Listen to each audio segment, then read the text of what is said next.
Good morning, good morning, good morning. You know what today is? Monday morning chats for Sack. Sack is me. I hope that you guys had a good weekend. I had a great weekend. I went to Hershey, PA for a Black Women's Law Professor Conference known as Ludi Lytle. It was the 17th conference for this year. And it was very just fulfilling. My heart is full, very impactful, but most importantly, very inspiring. And it just felt good to be around Black women. They're so accomplished, and it just pushes me to do even better. So for today, this will actually be a short video, but today I want to talk about this post that I posted on Instagram about communication and how some people fall out once someone tells them how they feel, instead of actually expressing how they feel. And then the next thing is like, what did I do that was considered vulnerable to me? I've done a lot of things that were vulnerable, but what is something that I'm most proud of? So as you guys know, I love Brene Brown. I feel as if that is my long lost girlfriend. We know each other in my mind. We just never hung out. But I've been listening to her podcast a lot, and I'm reading her book, The Atlas of the Heart. And this is something I talk about with my therapist about, your emotions and controlling them. And that's something that I have really improved over the years. But the Atlas of the Heart really talks about the emotion attached to the human experience. And while reading that really helps me understand the emotions of others and how to respond rather to react. And so there was a post that talked about how it's sad that our generation lose friendships, lose relationships over someone communicating how they feel, even if it's something they don't want to hear, right? And so the one thing that I've learned when it comes to communication, people may not tell you things that you want to hear, but what happens when someone disagrees with you, or what happens when someone tells you how you made them feel and they did not have a good experience with you? Are you quick to react, or are you going to be quick to listen and slow to respond? And I had to share that with a person that, yes, I was upset, but just because I was upset, it does not mean that I have to express that right away. I'm the type now where I have to really think through things before I say something, because I know words are powerful, and I know that it's not what you say, is about how you make someone feel. So yes, there are times where I have a disagreement with someone and I need to communicate those feelings, but sometimes I may not do that right away. I have to process everything, and how I process things is a few ways. One, I ask myself, can I identify the emotion of how this person make me feel based on the experience or my interaction with them? Two, once I identify that, I need to ask myself, okay, how can I thoroughly communicate this to the person with love? It's one thing to communicate something to someone, but are you speaking in love, or are you coming from a different place? And the one thing that I want to do is to speak in love, right? To speak in love and to act in love. The third part is, okay, now that I identify the emotion, I want to, thoroughly communicate it. What do I need to say? The things that I need to say, is it strictly based on my emotion, or is it facts? Because most times when you are conversing with someone and you are just letting out all the emotions, sometimes you miss the point of why you decide to communicate with this person. So I think it's important for you to understand, okay, well, what are the facts out here that I need to say? And lastly, when you are communicating, are you using you statements or I statements? I say I statements like, hey, I felt like this when you did this, and this is how it made me feel. And when you use I statements rather than you statements, you are now not putting a blame on someone, but you are expressing how their actions affected you, right?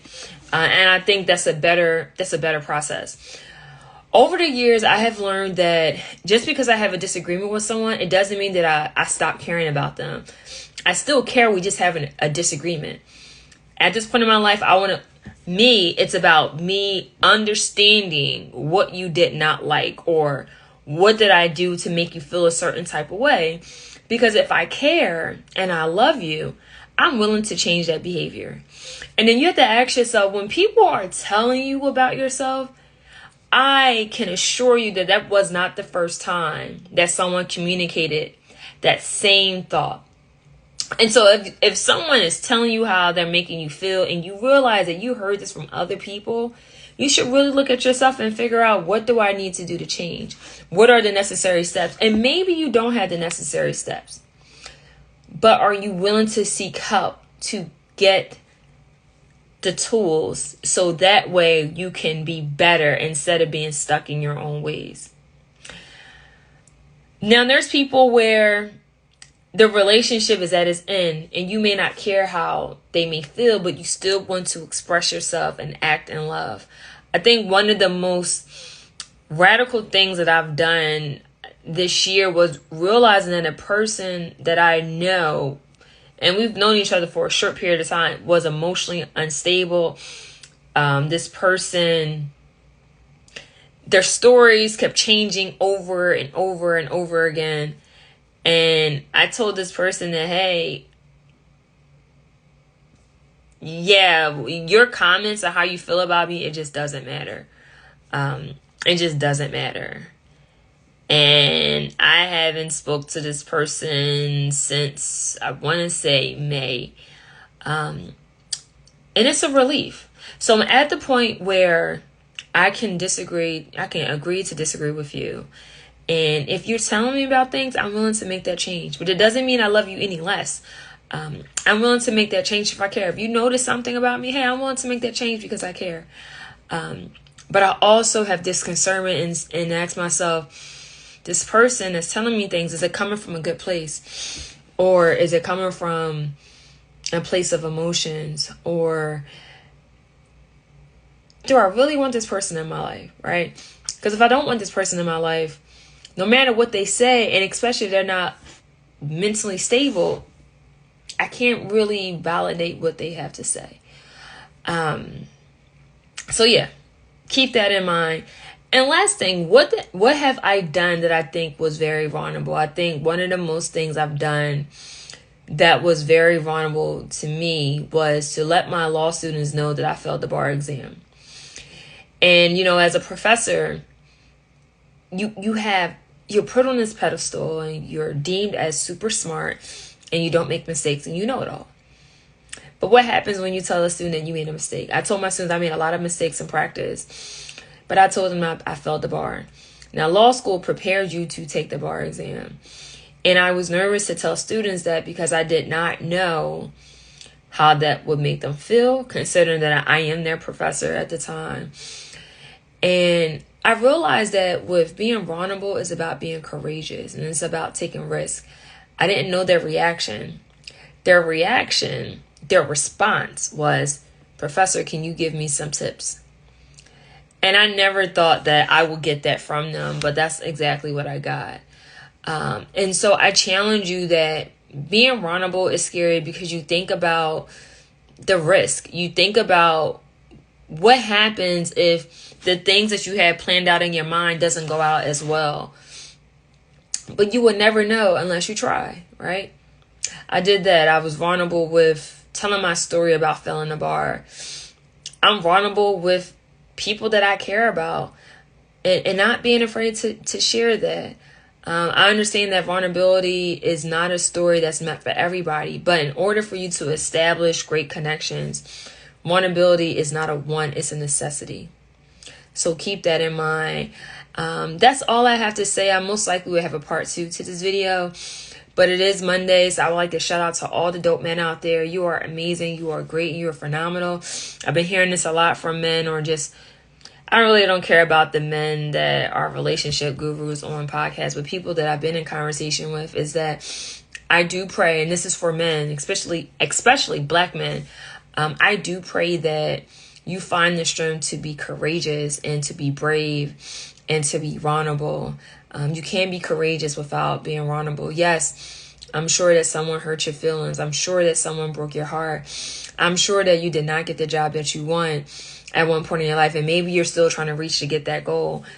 But I'm here to tell you that in order for you to show up and be your authentic self, vulnerability is needed. Vulnerability also shows us that we're able to tap into ourselves. and know who we are fully, and to love ourselves fully. And this also applies to women, to really know ourselves, to love ourselves, the good, the bad, the ugly, and also be willing to be a work in progress, because healing is not a destination, it is a journey. So wherever you're at in your journey, I pray that along the way that you give yourself grace, you give yourself forgiveness, and most importantly, you allow yourself to be free, but loving yourself out loud, to be open to speak your mind, without worrying about what the other person may say. And most importantly, to trust the process. To trust the process. That's all I have for today. I hope that you guys have a great Monday, a phenomenal week. And just never forget that communication is key. If you want solid connections, whether it's personal or professional, act in love, speak in love, but communicate how you feel. And if the person really cares about you, it will be received. It will be received. Take care, guys. Have a good day.